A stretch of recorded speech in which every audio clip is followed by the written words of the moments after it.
Hello guys, അപ്പോൾ ഇന്ന് എനിക്ക് വീട്ടിലുണ്ടാക്കിയ ചിക്കൻ ബിരിയാണി കഴിക്കാനൊരു പൂതി. ഞാൻ ലാസ്റ്റായിട്ട് ഉണ്ടാക്കിയ ചിക്കൻ ബിരിയാണി നല്ല ഫ്ലോപ്പായിട്ടുണ്ടായിരുന്നു കേട്ടോ. അരി നന്നായിട്ട് വെന്ത് പോയി. പക്ഷെ ഇപ്രാവശ്യം ഞാനും അമ്മയ്ക്ക് മാത്രമുള്ളതുകൊണ്ട് ഇച്ചിരി ലഭിക്കുന്നുള്ളൂ. അടിപൊളിയായിരുന്നു, ചുമ്മാ പറയല്ല ഗൈസ്. അപ്പോൾ ആദ്യം ചിക്കൻ നമ്മൾ മസാല ഒക്കെ തേച്ച് പിടിപ്പിച്ച് വെക്കുവാണ്.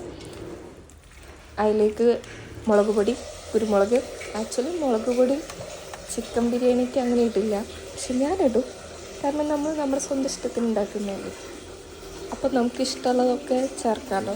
അപ്പോൾ മുളക് പൊടി, കുരുമുളക് പൊടി, മഞ്ഞൾപ്പൊടി, ഉപ്പൊക്കെ ഇട്ടിട്ട് ചിക്കൻ അവിടെ മസാല പറ്റിച്ച് കഴിഞ്ഞ് നമുക്ക് കുറച്ച് ഉള്ളി എടുത്ത് നന്നായിട്ട് ഫ്രൈ ചെയ്തെടുക്കാം. ഉള്ളി ആയപ്പോൾ ഞാൻ കുറച്ച് കാഷ്യൂ ഇട്ടു. പിന്നെ നമ്മുടെ അരി ഇടാനുള്ള വെള്ളം അവിടെ തിളയ്ക്കുന്നുണ്ട്. അപ്പോഴേക്കും നമുക്ക് ചിക്കൻ ഒന്ന് ചെറുതായിട്ട് ഫ്രൈ അല്ല, ഒന്ന് വേവിച്ചെടുക്കാം. അപ്പോൾ ഗൈസ്, എനിക്ക് മല്ലിയില ഇച്ചിരി അധികം ഇടുന്നത് ഒരു ഇച്ചിരി വീക്ക്നെസ്സാണ് കേട്ടോ. ചിക്കൻ അത്യാവശ്യം നല്ല രീതിക്ക് ആയി വന്നപ്പോൾ ബിരിയാണിക്കുള്ള മസാല പ്രിപ്പയർ ചെയ്യുകയാണ്.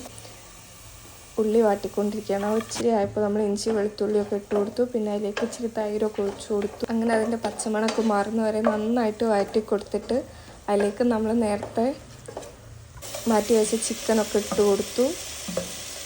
ഗൈസ്, മസാലയ്ക്ക് നല്ല സ്മെല്ലുണ്ടായിരുന്നു. അപ്പോൾ എനിക്ക് ഭയങ്കര ഇഷ്ടപ്പെട്ടെ.